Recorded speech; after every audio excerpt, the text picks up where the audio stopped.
is we're trying to understand more about what's called the natural history of the disease. In other words, how does the disease progress from the time a patient realizes that their hearing is going bad or they're not hearing as well to the time that they actually would go deaf?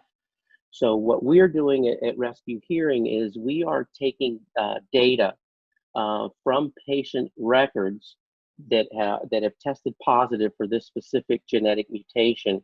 And what we're doing is trying to better understand the natural history of the disease. What we know about the disease right now is that typically patients are born with normal hearing, and then usually in their late teens and early 20s, they start to lose their hearing. And at this time is they will typically present to an audiologist for a hearing test, and they will get their hearings tested and they will be given the typical two options.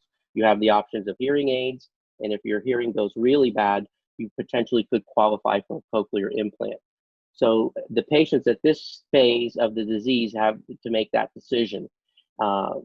So typically they'll start off with hearing aids, and then even with the hearing aids, their hearing will get worse. And then as a last resort, they'll go for a cochlear implant, which is a surgically implanted device with a receiver that sits on the top of the head and electronic mechanisms that go directly into the inner ear that allow the patient to process sound from the outside and transmit that sound directly into the inner ear.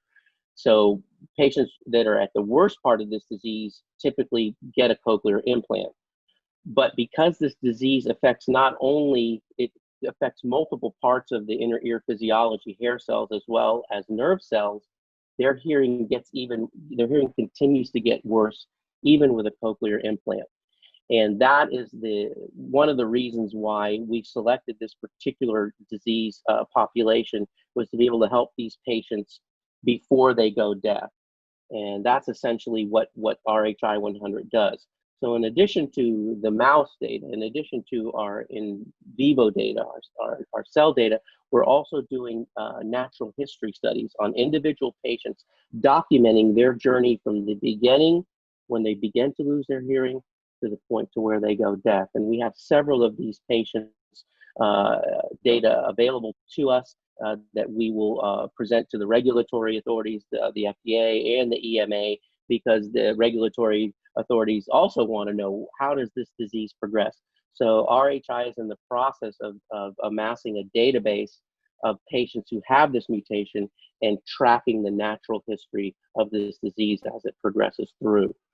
My name is Jim Ayala. I'm the CEO of Rescue Hearing, and thank you very much for your time. Bye.